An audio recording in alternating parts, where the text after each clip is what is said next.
अरे बहू रानी तो सारा सारा दिन कमरे में बंद रहती है, कोई काम भी नहीं। मैं तो बोर हो जाती हूँ, क्या करूँ। तभी मीना की सहेली रीना उससे मिलने आती है। अरे मेरे घर का भी यही हाल है।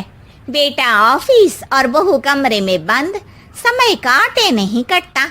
लेकिन अब सच मानो तो वक्त ही नहीं है कि वक्त से रोटी भी खा लूं। अरे बहन, मुझे भी बता दे कौन सा जादू चलाया है।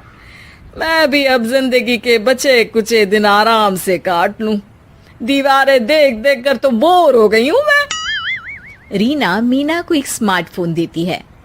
ये ले, ये है वो छड़ी जो जादू करती है। इसमें मैंने तेरा फेसबुक अकाउंट भी बनाया है, एंजल प्रिया के नाम से। बस अब यहाँ दोस्त बना और सबसे बातें कर। सास को पहले तो उतना समझ नहीं आता है, लेकिन धीरे धीरे वो उसकी आदत डाल लेती है। माँ जी जल्दी से खाना खा लीजिए, मुझे थोड़ा काम है। अरे तू जा, मैं खा लूंगी, अभी वक्त नहीं है। और सासू माँ मोबाइल में मुंह गड़ाए जवाब दे देती है।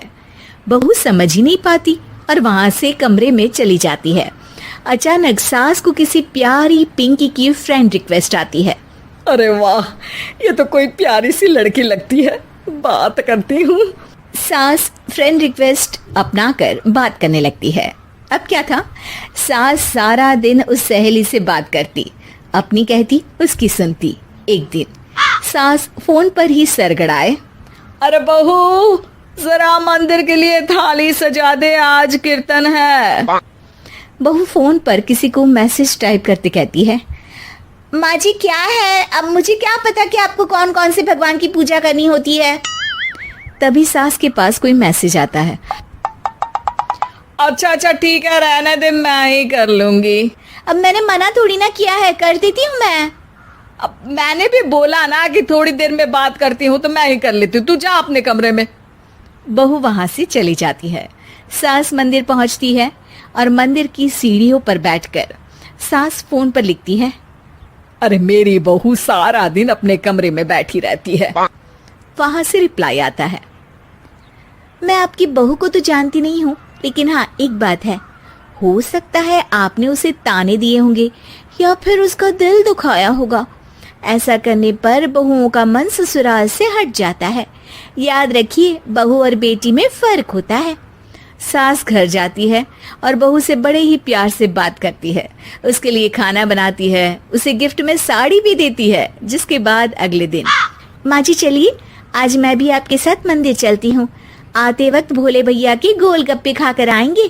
अरे हाँ बहू, ये तो अच्छा है, चलो। सास मन में सोचती है कि उसकी फेक बुक वाली दोस्त कितनी अच्छी है। उसके समझाने से उसे उसकी बहू वापस मिल गई। वो बहू को अपनी दोस्त के बारे में बताने का सोचती है, लेकिन फिर चुप हो जाती है। बहू फोन पर टाइप करती है। मेरी सास मुझे नौकरानी समझती है, एक गिलास पानी तक खुद नहीं लेती। मन तो करता है कि बोल दूं, मैं बहू हूँ, कोई नौकरानी नहीं। वहां से रिप्लाई आता है। देखो, तुम्हारी सास को तो मैं भी नहीं जानती, लेकिन वो बुजुर्ग होंगी। पूरा जीवन उन्होंने घर गृहस्थी चूल्हा चौका में निकाल दिया। और फिर तुम ये भी मत भूलो कि जिस पति पर तुमको इतना गर्व है, उसे भी शिक्षा उन्होंने ही दी है। तो जिसने तुम्हें इतना दिया, क्या तुम उनकी थोड़ी सी सेवा नहीं कर सकती? बहू भी अगले दिन से सास का सारा काम करती, उनके पैर दबाती, उनका ख्याल रखती, उनके साथ घूमने जाती। एक दिन सास, बहू ये लो मेरा हीरे का हार।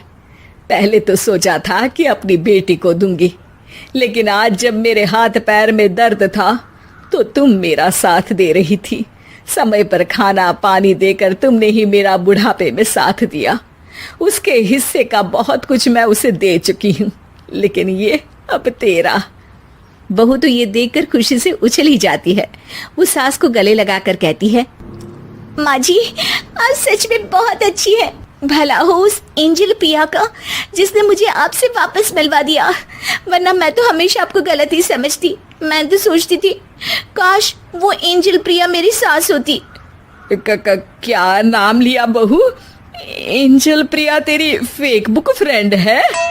हाँ माँ जी, वो बहुत अच्छी है। उन्होंने ही मुझे बताया कि सास की कीमत क्या होती है। अरे बहू, कहीं तू प्यारी पिंकी तो नहीं? जी माँ जी, मैं ही हूँ प्यारी पिंकी। क्यों? सास बहू को गले लगाकर कहती है। मैं भी यही सोचती थी कि काश प्यारी पिंकी मेरी बहू होती। शुक्रिया बहू। सासू माँ, शुक्रिया तो हम दोनों को फेसबुक और सोशल मीडिया का करना चाहिए, जिसने हम दोनों को एक दूसरे से दिल से मिला दिया। अब तक दोनों को समझ आ गया था कि जो खुशी वो बाहर ढूंढ रहे थे, सच में तो वो उनके घर में ही थी।